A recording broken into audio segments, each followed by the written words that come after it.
우리 어저께 묵상했던 본문은 병에 걸려 죽어가는 백부장의 종을 살려주는 본문입니다. 그렇죠?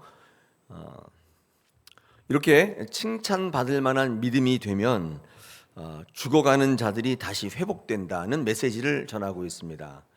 그러니까 하나님이 칭찬받을 만한 믿음이 되시는 게 중요하겠죠.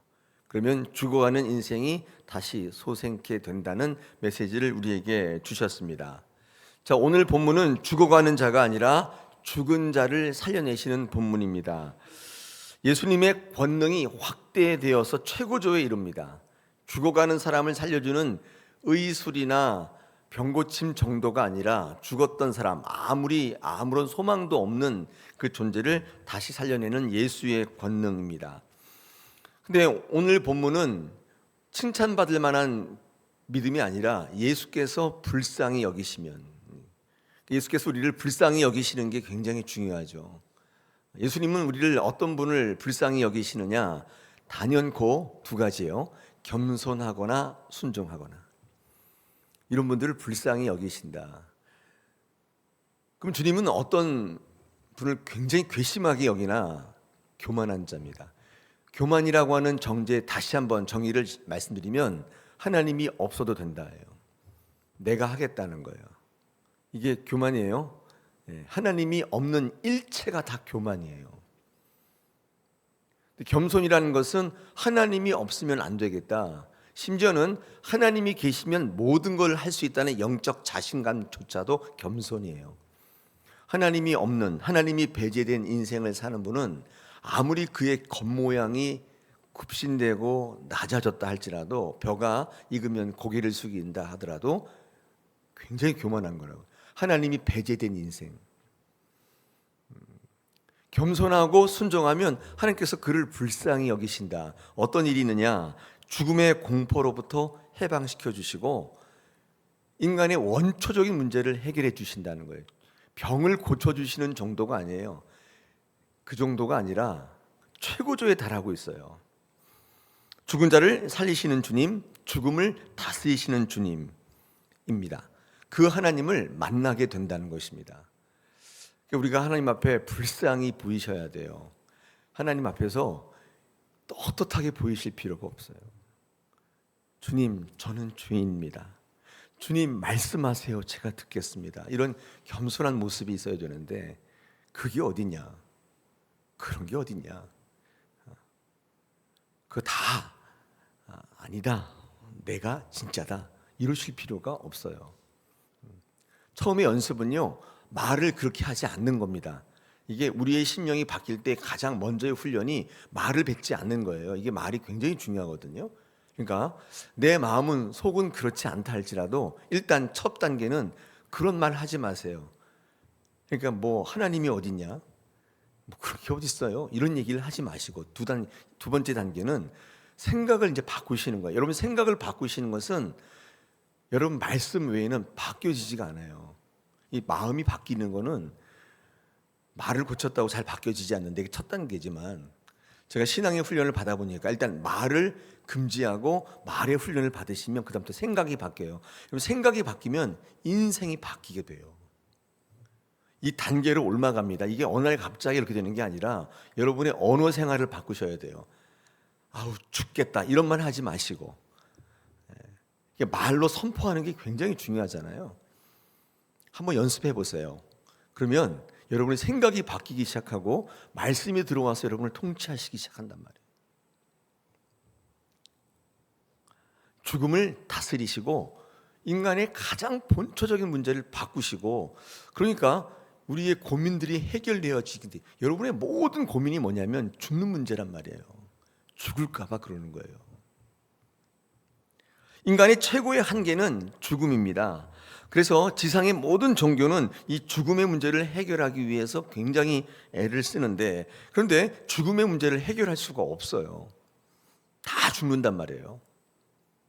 왜냐하면 성경에 보니까 죽음은 죄의 대가이기 때문에 그렇습니다.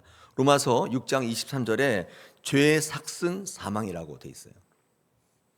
그러므로 죽음의 문제를 해결하려면 이 죄의 문제를 해결해야 되는데 죄의 문제가 해결될 수가 없어요. 왜냐하면 지은 죄도 해결이 안 되고 더 중요한 게 있는데 앞으로 죄를 짓지 못하게도 못한단 말이에요.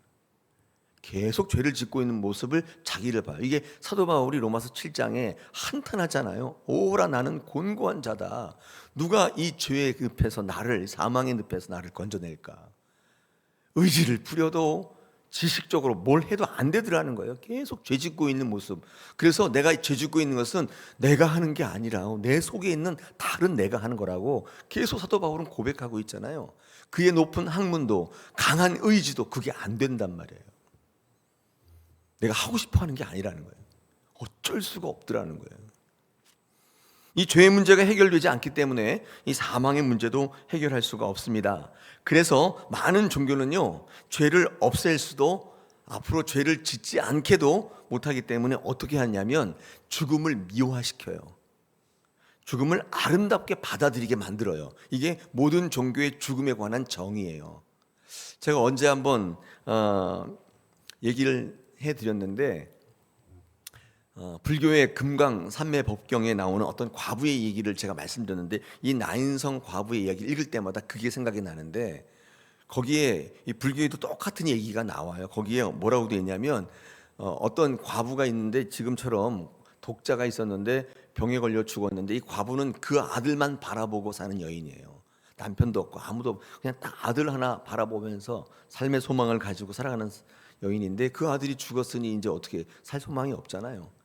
그래서 이제 죽으려고 마음을 먹었는데 그래서 이제 죽으려고 했더니 뭐 제가 기억은 잘 못하는데 그래서 뭘 그렇게 해가지고 그 마을에 현자가 있어요. 굉장히 후덕하고 모든 인생을 꿰뚫는 현자가 있어서 그 사람한테 가서 한번 상담을 해봐라. 그래서 이 여인이 마지막으로 그 현자에 가서 얘기를 해요. 내가 죽고 싶다.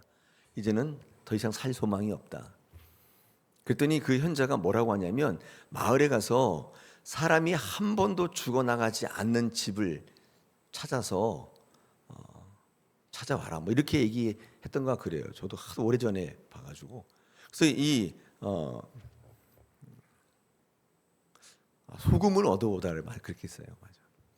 그래서 막 문마다 이렇게 두들기면서 여기에 사람이 혹시 죽어나간 일이 없습니까? 그냥 우리 집은 며칠 전에 사랑하는 내 아내가 죽었다. 그러면서 이제 얘기를 하는 거예요. 나도 힘들어 죽겠다. 또 어떤 집에 가니까 자기가 똑같이 자식이 또 죽은 거예요. 그래서 내가 진짜 사는 게 아니다. 그리고 마을 전체를 돌아다니는데 한 사람도 사람이 죽어나가는 집이 없는 거예요. 그래서 많은 사람들과 이야기하다 보니까 위로가 됐다. 그게 그 얘기거든요. 사실 그 얘기예요. 그래서 현자가 갔더니 그 현자가 보면서 빙긋이 웃었다. 뭐 그런 얘기예요. 제가 읽어보니까 그런 건데 그러니까 거기서 뭐라고 얘기했냐면 죽음을 누구나의 일로 받아들이게 만드는 거예요. 죽음을 하나의 삶으로 받아들이게 만들어요. 죽음에 대한 의미를 희석시켜요. 그러니까 마음이 편해지더라는 거예요. 이거 어떻게 생각하세요? 마음을 다스리는 것이 죽음의 문제를 해결하는 것이라고 그 불교가 우리에게 조언하고 있어요. 또 오늘 성경 읽어보시면 우리 주님은 뭐라고 하시냐면 마음을 다스리는 것이 아니라 주님은 죽음을 다스려버려요. 죽음을 다스려서 죽음 자체를 없애버려요. 다시 살려내시는 것입니다. 우리 어저께 묵상했던 거 병을 고쳐주는 정도가 아니에요. 그 정도면 건강해지겠지만 그런데 이 신앙은 뭐냐면 우리의 근본적인 문제를 바꿔요. 근본적인 문제가 바뀌어지면 원초적인 불안이나 원망이나 두려움이 사라져버려요. 기가 막힌 인생이 되는 거예요. 그게 기독교 신앙이에요. 제가 이제 개혁 신학을 공부하지 않습니까? 그런데 이렇게 읽어보면 기독교의 죽음의 해결은 어떻게 보면 육신의 죽음을 해결하는 것이라고 볼 수가 없습니다. 이 기독교에서 말씀하는 죽음은 두 가지인데 육신의 죽음도 있고 영혼의 죽음도 있습니다. 마태복음 10장 28절 같은 데 보니까 이렇게 되어 있죠. 몸은 죽여도 영혼은 능히 죽이지 못하는 자들을 두려워하지 말고 오직 몸과 영혼을 능히 지옥에 멸할 수 있는 이를 두려워하라. 이렇게 예수님이 말씀하고 있죠. 그러니까 죽는 건 두 가지가 있어요. 육신도 죽지만 영혼도 죽는다 그 말이죠. 그게 되게 신기하죠. 그런데 예전에 있잖아요. 예전에 중세시대 때 이 기독교 카톨릭은요, 육신의 죽음에 대해서 그렇게 집착을 했어요. 그래서 영원히 죽지 않는 뭐도 하고 뭐 어떤 것도 하고 뭐 죽지 않는 미사도 하고 뭐 여러 가지 했거든요. 근데 종교 개혁가들이 기독교가 죽음의 의미를 왜곡하고 다시 말씀으로 돌아가야겠다 해서 일으킨 게 종교 개혁이죠. 말씀에는 뭐라고 되어 있냐면 육신은 흙에서부터 왔기 때문에 흙으로 돌아간다. 창세기 3장 19절에서 우리 자체 육신의 자체가 굉장히 연약해요. 이게 영원 무궁하도록 불사조로 만들어진 게 아니라 이게 한계가 있어요. 후패해지죠. 사도 바울도 뭐라고 하냐? 우리의 겉은 후패하나 우리의 속은 날로 새롭도다. 육신은 이게 시간이 지나면 쭈글쭈글해지고 하잖아요. 뭐 900살, 1000살을 산다 할지라도 언젠가는 이제 후패해지는 거죠. 육신이 영원히 산다고 생각하는 것에 대해서 종교개혁가들이 다음과 같이 말하는데, 죄의 대가로서의 죽음은 영혼의 죽음일 것이다. 영혼의 죽음은 하나님과의 관계 단절을 의미한다. 루터가 그렇게 얘기했죠. 하나님과의 아무런 삶이 없는 삶이 죽음이다. 하나님이 없는 삶이 아예 죽음이에요. 이건 그렇다면 구원은 뭐냐면 하나님과의 관계가 있어지는 거예요. 관계가 회복되는 거예요. 즉 하나님과의 연합이에요. 말씀이, 하나님은 말씀으로 현현하시니까 말씀이 그를 다스리시고 그를 통치하시기 시작하는 거예요. 예수 그리스도께서 십자가에 못 박혀 죽으실 때 가장 상징적인 구원의 표징이 성소와 지성소를 가르고 있던 휘장이 찢어져 나갔다. 그러니까 하나님과 우리의 관계가 이제 다이렉트로 통과되는 거예요. 예전에는 제사장이 없으면 하나님 앞에 나갈 수가 없었는데 예수님의 십자가의 보혈의 피가 우리를 구원하고 부활시키고 죽음의 문제를 해결했는데 어떻게 해요? 관계가 회복되는 거예요. 이제는 제사장의 중보가 필요가 없어요. 내가 직접 하나님께로 나가는 거예요. 이게 성경은 구원이라고 얘기하는 거예요. 구원은 예수 믿었더니 내가 영원히 육신이 죽지 않고 불사조같이 산다 그런 내용이 아니라 하나님과의 관계가 회복되어서 하나님과 함께하는 삶. 이런 천국을 요한계시록이 뭐라고 되어 있냐면 하나님과 영원히 함께하는 삶을 얘기해요. 새로운 삶.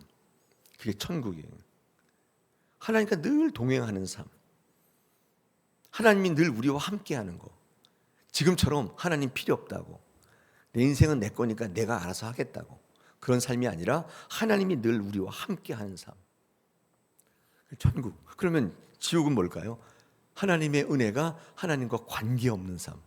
우리 지난번에 마가복음 묵상할 때 군대 귀신, 내가 당신과 무슨 상관이 있습니까? 그게 귀신이 얘기하잖아요, 예수님께. 우리 공부했잖아요. 사탄은 자기를 뭐라고 하냐면 난 당신이랑 상관없다. 왜 나한테 이렇게 못 살게 구냐? 그렇게 얘기하잖아요. 이렇게 우리가 이 죽음, 삶 이런 것도 우리가 그냥 스스로 정의하면요, 사실 좀 많이 떨어져 있어요. 그래서 죽지 않으려고 애쓰는 것이 마치 신앙인 것처럼 얘기하는데 그렇지 않아요. 하나님과의 관계가 회복되는 거예요. 제가 늘 슬로건 같이 외치는 것처럼 오늘도 하나님 앞에 조금씩 가까이 가는, 회복되기를, 연합되기를 원하는 거예요. 교회 오면 하나님과 하나가 되어야 되는데 교회 오면 자꾸 자기랑 하나가 돼요. 그건 뭔가 좀 이상하다. 우리의 신앙은 그렇지 않다. 여러분, 예수님께서 이런 말씀하신 적 있죠. 요한복음 11장 25절 26절에서 그 마르다와 대화 속에서 이제 나사로가 죽었단 말이에요. 그때 예수님이 그 나사로의 집에 왔을 때 이 마르다가 그래요, 조금만 좀 일찍 오셨더라면 우리 오라버니가 죽지 않았을 텐데, 그렇게 얘기하면서 아쉬워하니까 그 마르다와의 대화의 장면이 나와요. 요한복음 11장 25절인데 예수께서 이르시되 나는 부활이요 생명이니 나를 믿는 자는 죽어도 살겠고 무릇 살아서 나를 믿는 자는 영원히 죽지 아니하리니 이것을 내가 믿느냐, 이렇게 얘기했잖아요. 근데 이 말씀이 주님이 죽음과 부활과 정의를 가장 정확하게 내린, 예수님이 말씀하시는 거니까 하나님의 생각이, 죽음에 대한 생각이거든요. 굉장히 중요한 말씀이죠. 근데 이 말씀을 제대로 아시는 분이 별로 없어요. 여러분, 죽어도 산다는 건 뭐예요? 예수님께서 죽어도 산다. 왜냐하면 이 마르다는요, 죽었는데 우리 오라버니가 사는 것은 마지막 날에 내가 사는 것을 믿습니다. 그렇게 앞전에 얘기하거든요. 그랬더니 주님께서 그 죽음에 대한 의미를 다시 정의해 주시는데 뭐라고 되어 있냐면, 죽어도 살겠고 나를 믿는 자는 죽어도 산다. 이 말이 무슨 말이에요? 죽음이, 나를 믿는 자는 죽음이 너를 주장하지 못한다. 죽어도 산다는 것은 죽는다는 의미가 없어요. 이건 다시 사는 것이기 때문에 부활이죠. 그러니까 죽음이 너희를 주장하지 못한다. 죽음이 너희를 다스리지 못한다. 나를 믿는 자는 내가 너희를 다스린다. 그런 뜻이겠죠. 그 다음에 살아서 나를 믿는 자는 영원히 죽지 않는다. 이것은 뭐냐면, 이 죽음도 다스리시지만 성도의 삶도 다스리신다는 거예요. 영원히 죽지 않는다는 것은 불사조를 말하는 게 아니라 매일매일 부활을 경험하는 성도의 삶을 의미하는 거예요. 여러분, 살아서 나를 믿는 자는 영원히 죽지 않는다. 이 말은 예수 믿는 사람은 불사조같이 천년 만년 천만년 산다, 그 뜻이 아니라, 육신이 산다는 게 아니라 매일매일 부활을 경험하는 성도의 삶을 말하는 거예요. 그러니까 살아서 나를 믿는 자는 영원히 죽지 않는다는, 매일매일 부활한다는 뜻이에요. 이 말은 뒤집어 보면 성도는 매일 죽는 삶이다, 그 뜻이죠. 영원히 죽지 않는 법은 그러니까 뭐냐면 매일매일 죽는 거예요. 회개하는 삶, 주와 연합되는 삶, 내 주장대로 내 뜻대로 사는 게 아니라 주의 말씀에 통치받는 삶, 즉 성화의 삶을 얘기한다, 그 말이에요. 부활은 매일같이 우리의 삶에 일어난다. 현존하는 부활이라고 하거든요. 이게 그런 사상이에요. 주님은 이런 부활 사상을 얘기해 줬어요. 마르다가 내가 죽었고 우리 오라비가 죽었고 마지막 날 있다가 살아나는 것을 믿습니다. 이게 유대의 부활 사상이거든요. 이거를 깨시고, 그게 아니란다 마르다야. 살아서 나를 믿으면 죽지 않는다. 죽어도 살겠고 죽음이 너를 침몰치 못한다. 또 살아서 나를 믿는 자는 영원히 죽지 않는다. 불사조가 된다는 뜻이 아니라 매일매일 부활을 체험하게 될 거다. 사도 바울이 이 사상을 받아서 어떻게 얘기했냐면, 나는 날마다 죽노라. 여러분, 날마다 깨 죽는다는 뜻이 아니라 날마다 나를 내려놓는다는 뜻이에요.